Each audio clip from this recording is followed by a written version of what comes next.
Anaesthesia নিয়ে কথা বলতে গেলে আমাদের মাথায় প্রথমে কি আসে যে অপারেশনের সময় অজ্ঞান করে রাখা হয় তাই তো?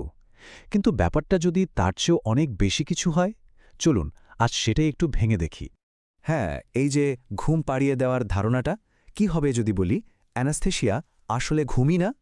যদি বলি এটা প্রত্যেকটা অপারেশনের জন্য একটা ক্যালকুলেটেড একটা কৌশলগত সিদ্ধান্ত।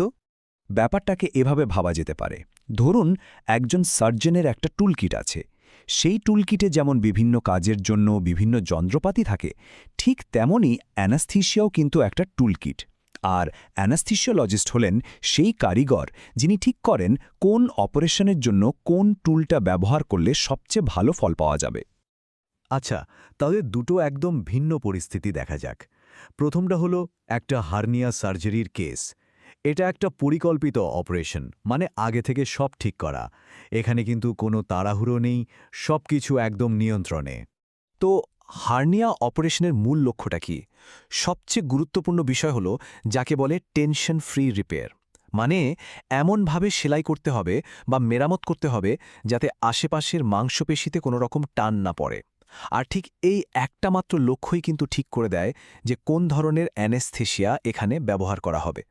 তাহলে প্রশ্ন আসতেই পারে, শুধু ওই জায়গাটা অবশ করে দিলেই তো হয়, তাই না? না, এখানেই আসল ব্যাপারটা। লোকাল অ্যানেস্থেশিয়া দিলে অনেক সময় মাসল বা পেশি শক্ত হয়ে যায়, সংকুচিত হয়ে যেতে পারে। আর সেটা হলে তো টেনশন ফ্রি রিপেয়ার সম্ভবই না। ঠিক এই কারণে এখানে স্পাইনাল বা জেনারেল অ্যানেস্থেসিয়ার দরকার হয়, কারণ এই দুটো পদ্ধতি পুরো শরীরকে, বিশেষ করে ওই জায়গার পেশিগুলোকে একদম শিথিল বা রিল্যাক্সড করে দেয়। তখন সার্জন আরামে কাজটা করতে পারেন। আচ্ছা, এবার তাহলে একেবারে ১৮০ ডিগ্রি ঘুরে একটা অন্যরকম পরিস্থিতি দেখি।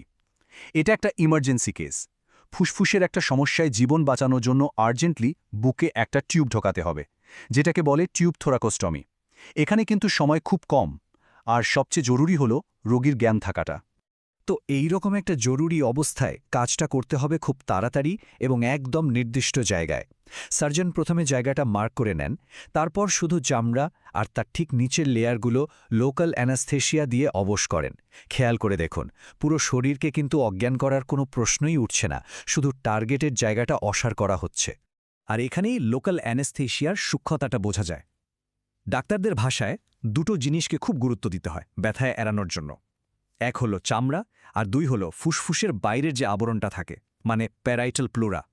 এই দুটো অংশই সবচেয়ে বেশি সেন্সিটিভ, সবচেয়ে বেশি ব্যথা হয় এখানে। তাই লোকাল অ্যানেস্থেশিয়া দেওয়ার সময় এই দুটো স্তরে ঠিকমতো পৌঁছানোটা খুব জরুরি। তো আমরা দুটো একদম আলাদা কেস দেখলাম, তাই না? একটা পরিকল্পিত, অন্যটা জরুরি। এবার চলুন দুটোকে এক ফ্রেমে নিয়ে আসি, তাহলেই অ্যানাস্থেশিয়ার সিদ্ধান্তের পেছনের আসল লজিকটা পরিষ্কার হয়ে যাবে। এই দেখুন, এটাই হলো পুরো ব্যাপারটার মূল কথা। একদিকে হার্নিয়া রিপেয়ার, পরিস্থিতিটা পরিকল্পিত, আর সার্জারির লক্ষ্য হলো মাসেল রিল্যাক্স করে টেনশন ফ্রি রাখা। তাই পছন্দ হলো স্পাইনাল বা জেনারেল অ্যানাস্থেশিয়া।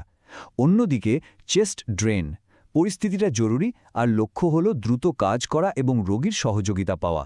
তাই পছন্দ হলো লোকাল অ্যানাস্থেশিয়া। দেখলেন তো, পরিস্থিতি আর প্রয়োজন এই দুটোই ঠিক করে দিচ্ছে কোন টুল ব্যবহার করা হবে। তাহলে এই পুরো আলোচনা থেকে আমরা কি বুঝতে পারলাম? ব্যাপারটা কিন্তু শুধু অজ্ঞান করে দেওয়া বা ঘুম পাড়িয়ে দেওয়ার মধ্যে সীমাবদ্ধ না, এর পেছনে একটা গভীর বিজ্ঞান আর শিল্প কাজ করে। আসল কথা হলো, অ্যানেস্থেসিয়া প্রত্যেকটা সার্জারির উদ্দেশ্যকে মাথায় রেখে ডিজাইন করা হয়। এটা একটা ব্যালেন্সের খেলা। একদিকে সার্জারির প্রয়োজন, আরেকদিকে রোগীর সেফটি আর কতটা জরুরি অবস্থা, এই সব কিছুর মধ্যে একটা ভারসাম্য তৈরি করা। তাই অ্যানেস্থেসিয়াকে ঘুমের মতো একটা নিষ্ক্রিয় অবস্থা ভাবলে ভুল হবে। এটা আসলে একটা খুবই সক্রিয় আর ডাইনামিক চিকিৎসা পদ্ধতি। তো সবশেষে একটা প্রশ্ন মাথায় আসতেই পারে। আজকের দিনে সার্জারি যত উন্নত হচ্ছে, কম কাটাছেঁড়া করে রোবটের সাহায্যে করা হচ্ছে, এই নতুন প্রযুক্তির সাথে তাল মেলাতে অ্যানাস্থেসিওলজিস্টদের টুলকিটটাও ভবিষ্যতে কিভাবে বদলে যাবে, এটা নিয়ে কিন্তু ভাবার অনেক সুযোগ আছে, তাই না?